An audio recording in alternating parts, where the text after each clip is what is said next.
Hello friends, welcome back to my YouTube channel.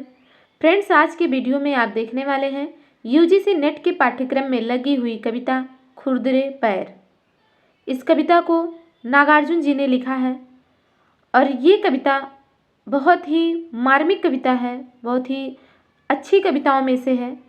जब आप इसे पढ़ेंगे तो आप देखेंगे कि एक कवि की दृष्टि कहाँ तक जा सकती है और कवि का हृदय कैसा होता है, ये सभी बातों को आप इसमें देख पाएंगे।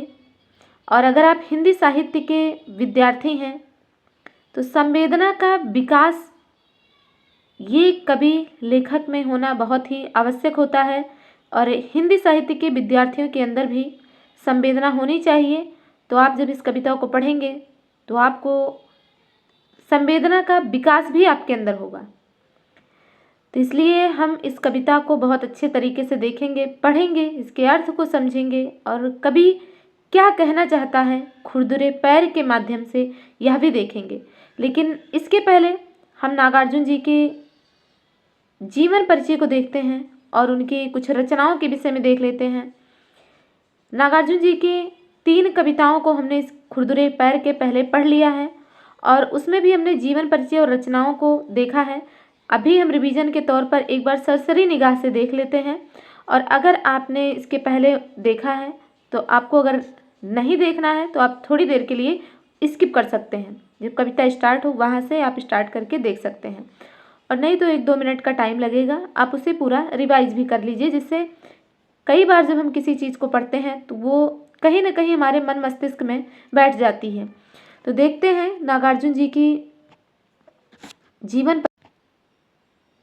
नागार्जुन का जीवन परिचय। नागार्जुन का जन्म 11 जून को 1911 को बिहार के दरभंगा जिले के तरौनी गांव में हुआ था। उनका असली नाम वैद्यनाथ मिश्र था। इतना अगर आपने इसके पिछले वीडियो देखा है तो आपको याद हो गया होगा कि नागार्जुन का जन्म 11 जून 1911 को बिहार के दरभंगा जिले के तरौनी गांव में हुआ है और इनका असली नाम वैद्यनाथ मिश्र था। इनका नागार्जुन नाम बौद्ध धर्म अपनाने के बाद पड़ा। नागार्जुन की भाषा जो थी, जो इन्हें भाषाओं का किन किन विषयों का ज्ञान था वो भी आपको देखना है कि हिंदी, मैथिली, संस्कृत, बांग्ला, इन चारों भाषाओं के विषय में इन्हें अच्छी नॉलेज थी और इन चारों भाषाओं में नागार्जुन जी रचनाएं कर चुके हैं। नागार्जुन ने मैथिली में, जो कि इनकी जन्मभूमि जहाँ थी वहाँ की भाषा है मैथिली, और यात्री उपनाम से वहाँ पर रचनाएं करते थे। जाहिर सी बात है, जो उसकी जन्मभूमि होती है, जहाँ से वो जुड़ा होता है, वो उसकी पहली भाषा होती है और उसमें रचना करने में सबसे अधिक आसानी होती है। तो नागार्जुन जी की जो सबसे पहली रचनाएं हैं वो मैथिली में हैं, यात्री उपनाम से हैं।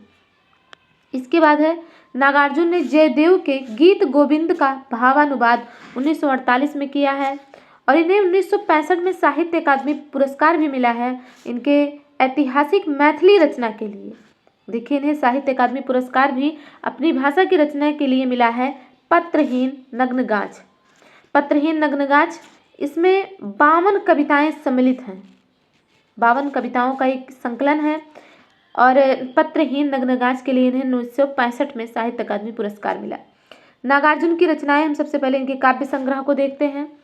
युगधारा 1953 ईस्वी की इनकी काव्य संग्रह है। इसके बाद है सतरंगे पंखों वाली 1959 ईस्वी, प्यासी पथराई आंखें 1962 ईस्वी, तालाब की मछलियाँ 1975 ईस्वी, खिचड़ी बिपलो देखा हमने 1980 ईस्वी, तुमने कहा था 1980 ईस्वी, हजार हजार बाहों वाली 1981 ईस्वी, पुरानी जूतियों का कोरस 1983 ईस्वी, रत्न गर्भ 1984 ईस्वी।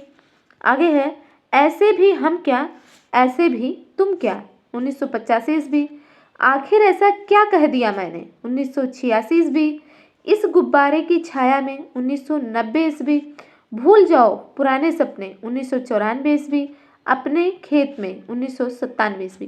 तो इस प्रकार से इनकी 14 काव्य संग्रह हैं जिसे आपने क्रम से देख लिया है। आगे हम इनके खंड काव्यों के विषय में देखेंगे। तो खंड काव्य इनके 3 हैं। भस्मांकुर 1970 ईस्वी का है, गीत गोविंद 1979 ईस्वी का है, इसके बाद मेघदूत 1955 ईस्वी का है। आगे इनकी उपन्यास जो कि काफ़ी इंपॉर्टेंट है, उपन्यास से भी प्रश्न इनके पूछा जाता है, नागार्जुन के उपन्यास से भी प्रश्न आपको देखने को मिल जाएंगे। तो इनके उपन्यासों को देखते हैं। सबसे पहला इनका उपन्यास है रतिनाथ की चाची 1948 ईस्वी।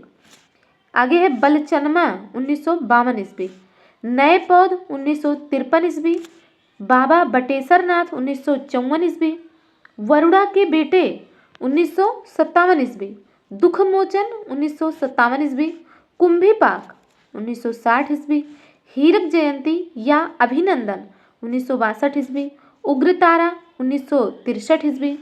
इसके बाद है जमनिया का बाबा उपन्यास या डमरतिया 1968 ईस्वी, पारो मैथिली भाषा का उपन्यास है 1975 ईस्वी, गरीबदास 1979 ईस्वी। इसके बाद इनके 3 संस्मरण भी हैं, उसे भी हम देख लेते हैं। तो संस्मरण इनका है कि मैं सो रहा हूँ 1 घंटा आईने के सामने। नागार्जुन जी क्या कहते हैं कि मैं सो रहा हूँ 1 घंटा आईने के सामने। इस प्रकार से इनका 3 संस्मरण भी आप याद रखिए।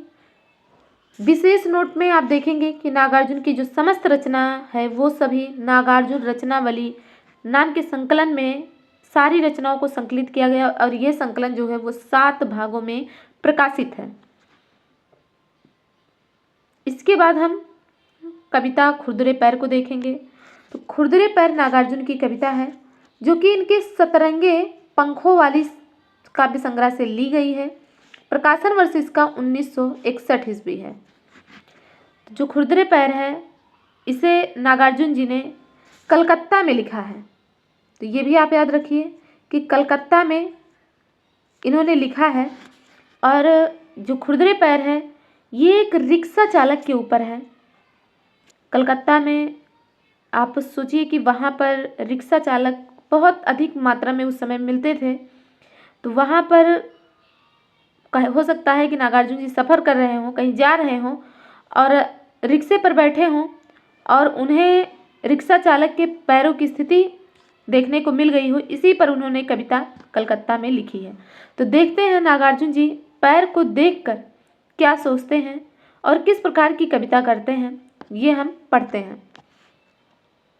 खुरदुरे पैर, सबसे पहला जो वर्ड है खूब गए।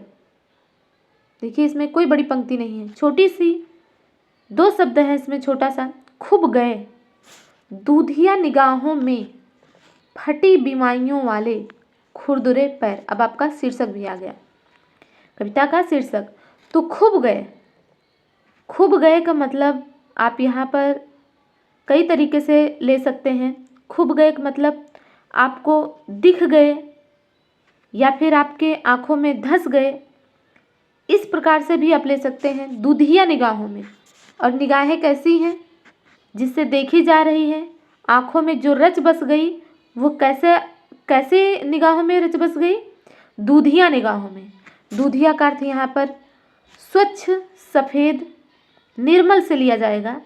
दूधिया निगाहें जिसमें कोई विकार ना हो, कुछ भी ना हो, एक अच्छे निर्मल मन से देखा जाए, वो है खूब गए। वहाँ पर खूब गए दूधिया निगाहों में।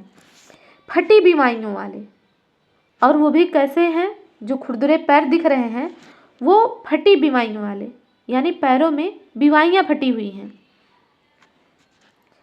अगर आपको एक कहावत के विषय में पता हो कि जाके पाँव न फटी बीमारी, सो का जाने पीर पराई, इसका अर्थ ये हुआ कि जिसके पैर में बीमारियाँ नहीं फटी हैं वो दूसरे के फटे बीमारियों का दर्द क्या समझेगा। यहाँ कभी यही चीज़ कह रहे हैं कि खूब गए यानी दिख गए मुझे, हमारी जो निगाहें हैं उसमें कैसी निगाहों में, स्वच्छ निर्मल निगाहें जिनमें कोई विकार नहीं है, ऐसे निगाहों में फटी बीमारियों वाले जो पैर हैं वो दिख गए, या वो जो दृश्य है वो धंस गए हमारी आँखों में। आगे है कि धंस गए, देखिए अब यहाँ पर वर्ड लिख ही दिया गया कि धंस गए कुसुम कोमल मन में, गुट्ठल गट्ठों वाले कुलिस कठोर पैर। तो जब आप इसे पढ़ेंगे तो आप देखेंगे कि कोमल है, पर कैसा कोमल है? कुसुम कोमल। ये कोमल की भी विशेषता बताया जा रहा है। कठोर है, पर कैसा कठोर है? कुलिस कठोर। तो धस गए यानी आँखों में रच बस गए। कुसुम कोमल यानी जो फूलों के जैसा कोमल हो, सुकोमल समझ सकते हैं आप। गुट्ठल गट्ठों वाले यानी जो जगह जगह पर जहाँ पर गट्ठे पड़े हों। कुलिस कठोर, और कठोर का जो विशेषता है वो कुलिस बता रहा। कुलिस का अर्थ है वज्र, यानी जो वज्र है वो इंद्र के पास ये एक हथियार है, उनका अस्त्र शस्त्र है वज्र। तो वज्र की चर्चा आपके पाठ्यक्रम की एक और रचना में की गई है। आप उस रचना का नाम भी हमें कमेंट बॉक्स में लिखकर बता सकते हैं। मैं आपको इतना हिंट दे सकती हूँ कि वो रचना हजारी प्रसाद द्विवेदी की है। अब आप कमेंट के माध्यम से हमें बताइए कि वो कौन सी रचना है जिसमें वज्र की तुलना की गई है। तो यहाँ पर क्या हुआ कि धस गए, यानी कवि कहता है कि धस गए, हमारी आँखों में धस गए कुसुम कोमल मन में। और मन कैसा? हमारा फूलों के जैसा जो कोमल है उसमें भी बस गया। गुट्ठल गट्ठों वाले यानी जो जगह जगह पर जहाँ पर गट्ठे पड़े हैं, ऐसे कुलिस कठोर जो वज्र के जैसा कठोर है, ऐसे पैर जो देखने में, क्योंकि जो मेहनत कश आदमी होते हैं या फिर मेहनत कश कोई भी व्यक्ति होगा, उसके जो शरीर की संरचना होती है वो जो काम नहीं करता है, ऐसे व्यक्तियों से काफ़ी उनकी संरचना कठोर होती है। आप हाथों को देखेंगे, जिसके हाथ बहुत अधिक कार्य करते हैं, मेहनती कार्य करते हैं, जो मान लीजिए जैसे ईंट वगैरह ढोने वाला काम करते हैं, ऐसे कुछ ढोने वाला काम करते हैं, उनके हाथों को आप देखेंगे बहुत मजबूत होते हैं उनके हाथ। तो ऐसे ही गुट्ठल गट्ठों वाले कुलिस कठोर पैर, और किसके मन में बस गए? कवि के मन में। और अगर आपने देखा होगा तो आप जब लिखते हैं तो आपकी उंगलियों पर गट्ठे पड़ जाते हैं। अगर आप अधिक लिखते हैं, आप टाइपिंग करते हैं तो भी आपके हाथों में गट्ठे पड़ जाते हैं। आप पालथी मार के बैठते हैं तो आपके पैरों में गट्ठे पड़ जाते हैं। आप कोई साइज़ में थोड़ा ऊपर नीचे अगर कुछ सैंडल पहनते हैं तो आपके पैरों में जगह जगह पर गट्ठे पड़ जाते हैं। तो इस प्रकार से गट्ठों से तो सबका परिचय होगा। तो ऐसे पैर जो है, कवि कहता है कि वो मेरे मन में बस गया, धस गया। आगे है कि दे रहे थे गति, यानी दे रहे थे गति, उसे आगे बढ़ा रहे थे रबड़ विहीन ठूंठ पैडलों को। और पैडल भी कैसा है? ठूंठ है। अगर आपने ठूंठ का संदर्भ समझा होगा तो जो जैसे पेड़ होता है कोई, अगर उसमें पत्तियां नहीं हैं, उसकी डालें छिन्न भिन्न हैं, तो वो पेड़ जो है वो ठूंठ पेड़ होता है। वैसे ही जो पैडल है, पैडल में जो संरचना होती है पैडल की तो इस प्रकार से होती है। उसमें एक रबड़ का जो पैडल होता है उसमें लोहे में ऊपर से रबड़ लगा होता है, जिसमें आपको पैर रखने में आसानी होती है। क्योंकि अगर सिर्फ राड है, इस पर अगर पैर रखेंगे तो आपको थोड़ा कठिनाई होती है, इसीलिए इसके लिए फैलाव दे दिया जाता है रबड़ का, जिससे आपको आसानी से अपने जो पैडल है उसको घुमा सकें। और वो भी कैसा है? रबड़ विहीन है, उसमें रबड़ ही नहीं लगा है। ऐसे ठूंठ पैडलों को वो चला रहे थे। आगे कवि कहता है चला रहे थे, एक नहीं, दो नहीं, तीन तीन चक्र। यानी सिर्फ एक चक्र नहीं चला रहे थे, दो चक्र नहीं चला रहे थे, बल्कि तीन तीन चक्रों को चला रहे थे। क्योंकि रिक्शे में कितने चक्र होते हैं? 3 चक्र। तो 3 चक्रों को चला रहे थे और कर रहे थे मात, यानी किसी से प्रतिस्पर्धा की बात हो रही। तो किससे प्रतिस्पर्धा की बात हो रही? त्रिविक्रम वामन के पुराने पैरों को, यानी जो वामन के पुराने पैर हैं उनको भी मात दे रहे थे। और यहाँ पर वामन का संदर्भ कहाँ से आया?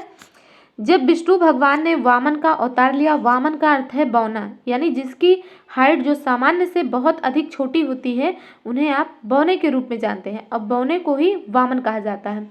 तो विष्णु भगवान ने एक बार वामन का अवतार लिया था और पूरी पृथ्वी को बस 2 ही 3 कदम में माप दिया था। तो यही यहाँ पर बात हो रही है कि इतनी जो बड़ी पृथ्वी है उसे बस 3 कदमों से अगर माप दिया, तो यही बात हो रही कि वामन के पुराने जो पैर हैं उनको भी ये मात दे रहे थे, जो रिक्शा चालक का पैर है।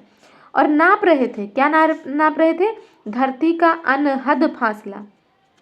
जो धरती है उसका विस्तार कहाँ तक है ये नहीं पता है, और इस विस्तार को वो माप रहे थे। इतनी अधिक जो लंबी दूरी होती जिसकी कोई सीमा ना हो, वो है अनहद फासला। घंटों के हिसाब से ढोए जा रहे थे, और घंटों के हिसाब से वो ढोए जा रहे थे। तो नाप रहे थे कैसे? वामन के पुराने पैर के जैसे वो इतनी स्पीड से चला रहे थे कि जैसे वामन ने पूरी पृथ्वी को 3 कदम में माप दिया, वैसे ही ये इतनी जल्दी चला रहे थे कि लग रहा था कि उन्हें भी ये मात दे देंगे, रिक्शा चालक के जो पैर हैं। आगे देखते हैं, आगे है कि देर तक टकराए, यानी देर तक वो देखता रह गया।